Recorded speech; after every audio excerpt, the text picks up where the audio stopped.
बिस्मिल्लाहिर्रहमानिर्रहीम। अस्सलाम वालेकुम नादरीन, आप यूट्यूब चैनल देख रहे हैं। मैं इमरान खान हूँ। नादरीन, मूनसून का एक नया स्पेल आ रहा है पाकिस्तान में और ये ज़्यादा बलाई इलाकों में है, तो जितने पाकिस्तानी हैं उनसे गुजारिश है कि ज़रा एहतियात करें। ख़ास तौर पे जो लोग, अभी वैसे सैर व सियाहत का सीज़न तो ख़त्म हो गया, लेकिन फिर भी जो लोग ट्रैवल करें वो ज़रा एहतियात करें।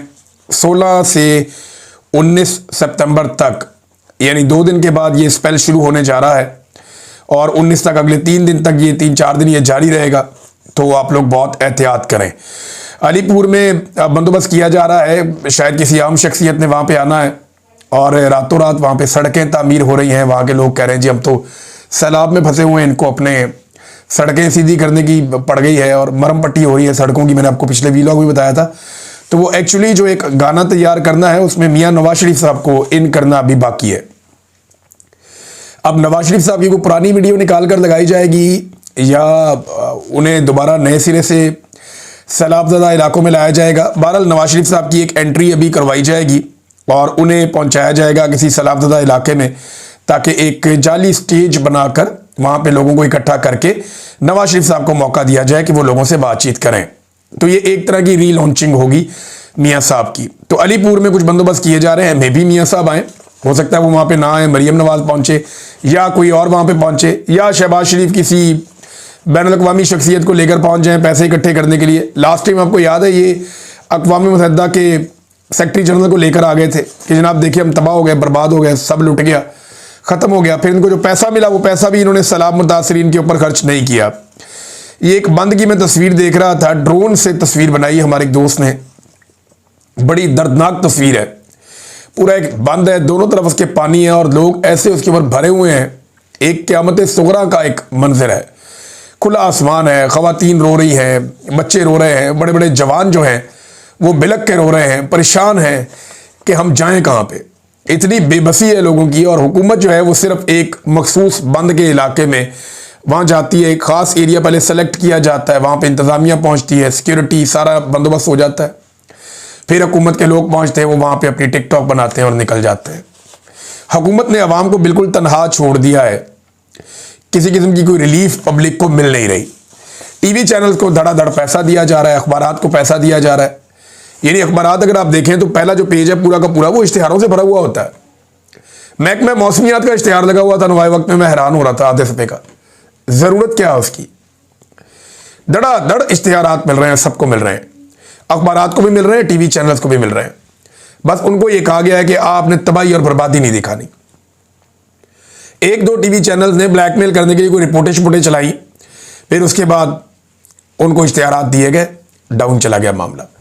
आप ज़रा सोचें कि ये जो तबाही और बर्बादी डिजिटल मीडिया अपने बहुत थोड़े से फंड से दिखा रहा है। यानी डिजिटल मीडिया का एक जर्नलिस्ट जो है उसके पास क्या होता है, एक ऐसे मोबाइल फ़ोन होता है, एक सिंपल, एक माइक होता है और बस कुछ नहीं, वो उसके साथ कवरेज करता है। सैलाब ज़दगान के साथ ही वो कहीं रोटी खा लेता है, वहीं पे कहीं रात गुजार लेता है, उठता है फिर वहीं पे काम शुरू कर देता है। अब मुझे आप बताएं ना कि ये जो जिनका रोज़ का बजट 1000 रुपया है, मैक्सिमम 1000-1500 होगा, 2000 हो जाएगा बहुत ज़्यादा कर लें तो, और जिनके पास जो सामान है वो 50,000 से भी कम का है, वो लोग कवरेज कर रहे हैं और वो कुछ दिखा रहे हैं जो कोई नहीं दिखा रहा। और दूसरी तरफ जिस मीडिया को अरबों रुपए मिलते हैं, जिस मीडिया का अपना एक एक दिन का बजट करोड़ों में है, वो कुछ भी नहीं दिखा रहा। ये कैसे मुमकिन है? जिनके पास बेहतरीन कैमरे हैं, गाड़ियां हैं, रिपोर्टर्स हैं, न्यूज़ रूम्स हैं, जदीद सलाहियतें हैं, उनके पास ड्रोन कैमराज हैं, जिनके पास इतना सारा कुछ है, वो कुछ भी नहीं दिखा रहे। और जिनके पास कुछ भी नहीं है, कुछ भी नहीं है जिनके पास, वो आपको सारी पिक्चर दिखा रहे हैं। मतलब ये है कि इस वक्त पाकिस्तान के मीडिया को जो पैसा दिया जा रहा है, उनके जो पेट भरे जा रहे हैं, उसके पीछे एक ही मकसद है कि आप हुकूमत की तरफ कारकर्दगी बताएं, आपने तबाही और बर्बादी बिल्कुल नहीं दिखानी। यानी मैंने ये मंजर भी देखा कि वहाँ पे डिजिटल मीडिया के लोग पहुंचे, उन्होंने जाकर पूछा जी कश्तियाँ क्यों खड़ी हैं, लोगों को रेस्क्यू कीजिए, आप होकर आ रहे हैं। हम प्राइवेट कश्ती लेकर गए थे, हम देख कर आए, बहुत लोग फंसे हुए, उनको निकालें वहाँ से। यानी हमने जो कश्तियाँ भेजी हमारी अल्हम्दुलिल्लाह अब 5 या 6 कश्तियाँ हो गई हैं। हम जहाँ कश्ती मिलती है हम लेते जा रहे हैं और पहुँचाई जा रहे हैं। तो हमारी कश्तियाँ जो हैं वो लोगों को निकाल के बाहर लेकर आ रही हैं। जो अपना घर देखने के लिए जाना चाहते हैं या कोई सामान लेकर आना चाहते हैं तो हम उनको भी लेकर जाते हैं, फिर वापस लेकर आते हैं। तो अगर हम लोग ये काम कर पाते हैं तो गवर्नमेंट क्यों नहीं कर रही? वो तो नहीं कर रही है काम। उनसे पूछा कि जी आपकी कश्तियां क्यों खड़ी हैं, इनको चलाएं। मैंने तो ये बोला सारी टीम को कि आपने कश्तियां रोकनी नहीं है, इनको चलाई जाओ, बस इनको चलाते रहो। सिर्फ उतनी देर इंजन को रेस्ट आपने देना जितनी देर कोई काम कर रहा है, उतर रहा है, चढ़ रहा है, बस आप कश्तियों को चलाओ। खराब होती है, टूटती है, जो भी है, लोगों को आपने बचाना है। तो गवर्नमेंट ये क्यों नहीं कर रही? तो उन्होंने बताया जी हमारी कश्तियों में पेट्रोल नहीं है। अंदाजा करें आप, कश्तियों के अंदर पेट्रोल नहीं है, कितना बड़ा जुर्म है ये। इनकी गाड़ियों में पेट्रोल कभी खत्म नहीं होता। इनके जो प्रोटोकॉल्स हैं उनकी गाड़ियों में पेट्रोल कभी खत्म नहीं होता। इनके जहाज़ों में पेट्रोल कभी खत्म नहीं होता। लेकिन इनकी कश्तियों में पेट्रोल खत्म हो गया। ये कितनी अफसोस की बात है कि जो गरीब के लिए चलने वाली कश्ती है, और चंद कश्तियां, इतनी ज़्यादा भी नहीं है, उनके अंदर भी पेट्रोल अवेलेबल नहीं है। अब नजम सेठी जैसा आदमी, यानी एक जर्नलिस्ट हैं नजम सेठी साहब, पीसीबी में भी रहे, उनके पॉलिटिकल कनेक्शन भी हैं, होते हैं। अब हालात ही ऐसे हैं, जर्नलिज्म सारा ही पोलराइज हो गया। लेकिन नजम सेठी साहब जो है वो एक तज्जियाकार के तौर पे वो भी अब ये कहने पर मजबूर हो गए कि यार बस कर दो। फौज को और हुकूमत को वो शीशा दिखा रहे हैं कि यार बस कर दो, लोग गुस्से में, तुम लोगों ने तबाही फेर दी है। नजम सेठी कह रहे हैं पानी सर से गुजर गया, अब इमरजेंसी लगा रहे हैं। शर्म नहीं आती इनको? और ऊपर से अस्पतालों के चक्कर लग रहे हैं, अपनी तस्वीरें लगाई जा रही हैं। ये कोई मौका है अपनी प्रमोशन का? आवाम डूब रही है और आप अपनी डिप्लोमेसी कर रहे हैं।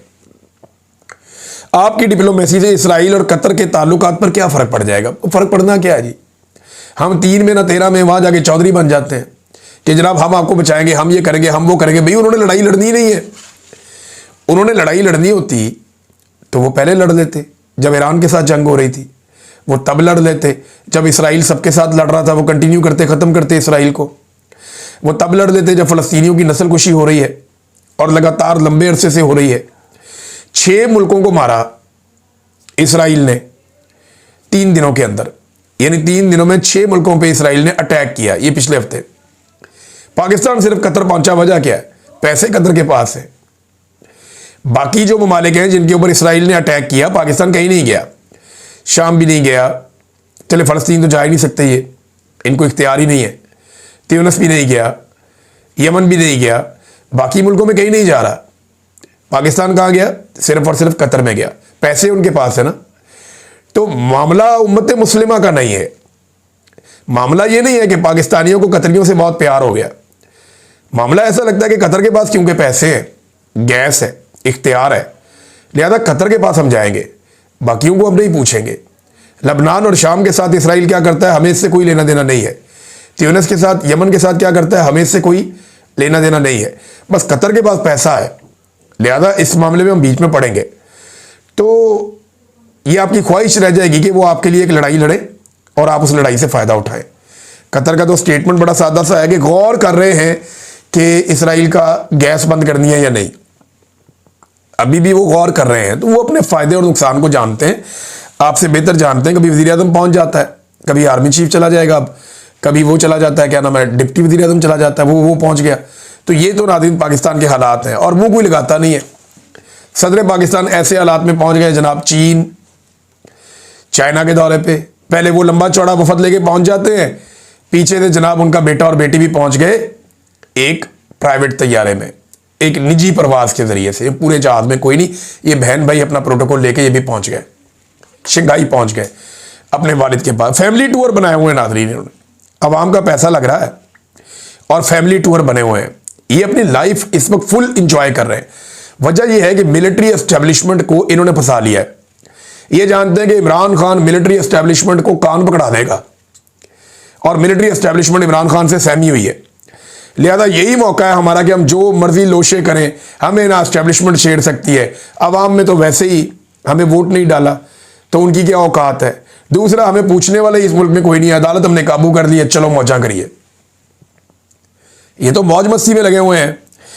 दूसरी तरफ देखें ना, एक खानदान है वो मरी जाके बैठता है, वो पुलिस सारी पंजाब की मरी पहुंच जाती है। ये जरा खबर देखें आप कि मरी के अंदर स्पेशल सिक्योरिटी के ऊपर पुलिस वाले पहुंचाए गए और जीका गली के अंदर जो एमसी स्कूल है उसके अंदर पुलिस वाले जाके ठहरे, क्योंकि बंदोबस्त कोई नहीं था ना, स्कूल के अंदर ही ठहरा दिया। जो बच्चे जहाँ पढ़ने जाते हैं स्कूल में, जीका गली, वहाँ पे पुलिस वालों को ले जाके उधर बैठा दिया कि आप स्पेशल ड्यूटी पे आए, यहाँ पे शहजादे शहजादियाँ आते हैं, राजकुमार राजकुमारियाँ आती हैं, लिहाजा यहाँ पे जो है वो आपने ड्यूटी देनी है, तो आपको ठहराने का बंदोबस्त इस स्कूल में कर दिया गया। अब वो आर्जी तौर पे स्कूल में पुलिस वाले आ गए, बच्चे सुबह स्कूल पहुंचे तो पता चला जुम्मे वाले दिन छुट्टी है, जाओ स्कूल में जगह नहीं है, पुलिस बैठी हुई है। ये दुनिया के किसी मुहज़्ज़ब मुल्क में हो सकता है? पाकिस्तान में ये हो रहा है बदकिस्मती से, हम होता हुआ देख रहे हैं। वफाकी वजीर ये मशवरा देते हैं, जनाब आलू महंगे हो गए ना, आलू का बाइकआउट कर दो, कौम आलू खाए ही ना, आलू अच्छा है ही नहीं। भाई आलू तो फिर भी ज़मीन में उगता है, कुदरत उसे पैदा करती है, उसमें एनर्जी है, बहुत सारे उसमें गज़ाइयत है। चीनी के बाइकआउट का बोलो ना, वो क्यों नहीं बोलते? क्योंकि शुगर मिल माफिया आपके बॉसेस हैं। चीनी के खिलाफ बात करो। अगर कोई एक चीज़ जो इंसानों के खाने के लिए आज के दौर में सबसे ख़तरनाक है तो वो चीनी है। चीनी का इस्तेमाल जो है वो आपको बेशुमार बीमारियों का शिकार करता है। आपको कैंसर हो सकता है, स्किन की डिजीजेस हो सकती हैं, मोटापा होता है, शुगर होती है, शुगर से रिलेटेड बहुत सारी बीमारियां वो हो जाती हैं, जोड़ों के मसाइल हो जाते हैं, ब्लड प्रेशर के मसाइल हो जाते हैं। जितनी बीमारियां चीनी के नाम से जो केमिकल मार्केट में बिक रहा है, एक्चुअली ये केमिकल है ना, चीनी केमिकल से बनती है। आप मुझे बताएं ना ये कैसे बनती है, क्या कोई जानता है? गन्ने से तो गन्ने का रस बनता है और उससे जो है वो गुड़ बन जाता है, गुड़ से आप उसको पीस ले तो शक्कर बन जाती है, बस इतना ही है। लेकिन चीनी कैसे बनती है कोई जानता है? ये केमिकल्स डाले जाते हैं, उसका रंग उड़ाया जाता है, उसको सफ़ेद रंग के क्रिस्टल में जो तब्दील किया जाता है, ये केमिकल्स हैं जो करते हैं। और ये केमिकल्स आपके जिस्म पे वो नुकसानात पहुंचाते हैं जिनसे आप कभी बाहर नहीं आ सकते, नाकाबिले तलाफी नुकसानात पहुंचाते हैं। तो चीनी का तो एक दाना भी जहर है, उसका बाइकआउट हम नहीं करते। अगर हम चीनी का बाइकआउट कर दें ना हमारी कौम सिर्फ, तो एक माफिया को पूरे को लगाम पड़ जाएगी, बेड़ा ही गर्क हो जाएगा इनका, इनके पल्ले कख नहीं बचेगा। ये अरबों खरबों रुपया चीनी से निकालते हैं हर साल और अवाम के पेटों से निकालते हैं। बहरहाल वहाँ पे नहीं कहेगा, वफाकी वजीर हनीफ अब्बासी साहब थे, उन्होंने ये आलू के बाइकआउट का मशवरा दिया, चीनी के बाइकआउट का मशवरा दें ताकि कौम का कोई भला भी हो। नाज़रीन, पाकिस्तान तहरीक इंसाफ ने एक नया मिशन शुरू किया है और ये पाकिस्तान तहरीक इंसाफ का इनिशिएटिव है और सोशल मीडिया के ऊपर हम इसे देख रहे हैं। अहमद खान साहब हैं कनाडा में, गालिबन उन्होंने इसका आगाज़ किया था और उनका आगाज़ जो है वो अब फैलता जा रहा है।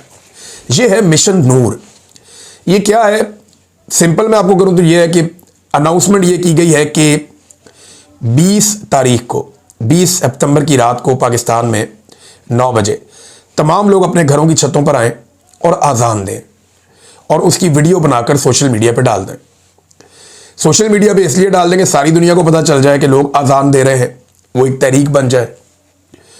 और आज़ान देने का मतलब यह है कि अल्लाह रब्बुल इज़्ज़त से इस जालिम रजीम के ख़िलाफ़ मदद मांगना, यानी जालिम हुक्मरानों से निजात के लिए दुआ है ये एक, कि हम अल्लाह को पुकार रहे हैं। देखिए हर हाल में हम लोग अल्लाह को ही पुकारते हैं, जब भी मुश्किल आती है हम सबसे पहले अल्लाह को पुकारते हैं। मैंने बहुत सख्त टाइम देखा, मैं सिर्फ अल्लाह रब्बुल इज़्ज़त से मदद मांगता था, उसने मेरी मदद की भी है। तो अल्लाह को ही पुकारना चाहिए। बल्कि मुझे याद है अच्छी तरह, मैं जब उस कैद में था तो कभी कभी मैं आज़ान देता था, यानी मेरा दिल करता था मैं आज़ान दूँ तो मैं आज़ान देता था, क्योंकि अल्लाह को पुकारने का एक बेहतरीन तरीका है वो, तो मैं आज़ान देता था, मुझे याद है।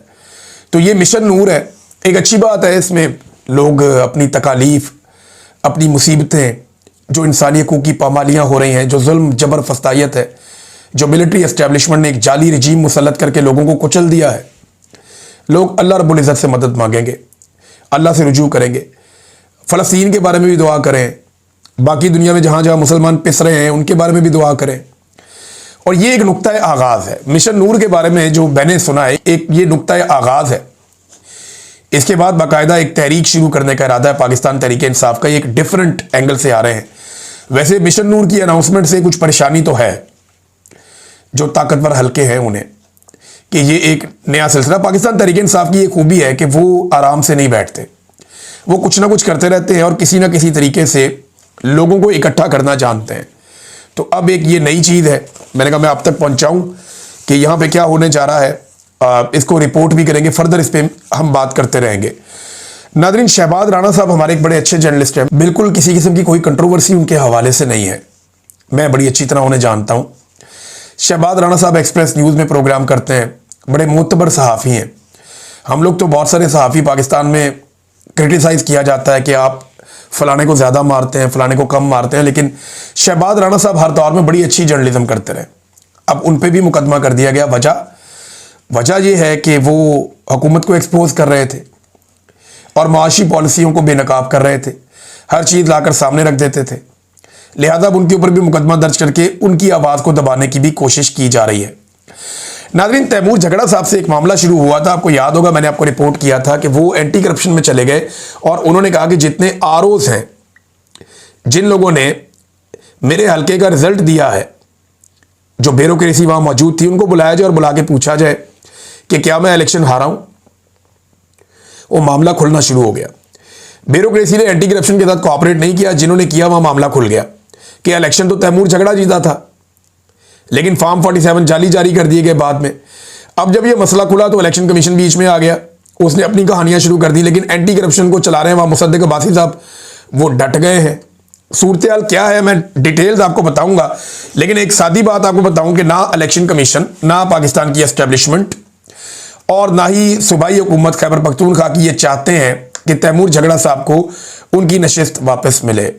ये मैं आपको कैटेगोरिकली बता रहा हूं कि सूबाई हुकूमत इसलिए नहीं चाहती कि तैमूर झगड़ा इमरान खान साहब की जानिब से वजारत आला की एक चॉइस हो सकते हैं। हालांकि इमरान खान ने कई दफ़ा कहा कि उनको काबीना में शामिल किया जाए, लेकिन गंडापुर साहब ने उन्हें काबीना का हिस्सा भी नहीं बनाया अभी तक। तो तैमूर झगड़ा साहब ने सिस्टम को अभी जकड़ा हुआ है और वो जिद में लगे हुए हैं कि मैंने हर फॉर्म का दरवाज़ा खटखटाना है। और ये ठीक है बात कि एंटी करप्शन के जरिए से आप बुलाएं, उनको पूछें तो सही ना कि भाई तुमने जो फॉर्म जारी किया था असली कौन सा है और नकली कौन सा है, तो मामला सीधा हो सकता है। नादरीन, एक रिपोर्ट आई है और ये ड्रॉप साइट न्यूज़ ने ये इंकशाफ किया है, ये बहुत इंपॉर्टेंट है, मैं आपके सामने रख देता हूँ जाते जाते। ये कॉमनवेल्थ और यूरोपियन कमीशन ने तारीख में पहली बार पाकिस्तान के 2024 के इंतखाबात में बड़े पैमाने पर पाकिस्तानी फौज की जानिब से की गई धांधली की रिपोर्ट को छुपाया। यानी रिपोर्ट छापी जाती है लेकिन उसको छुपा लिया गया। ये बड़ी अहम बात है।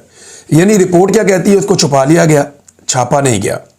कॉमनवेल्थ और यूरोपियन कमीशन, अब ये मगरबी तंजीमें हैं, अब इनका काम ये था कि ये पाकिस्तान में बताते क्या हुआ है।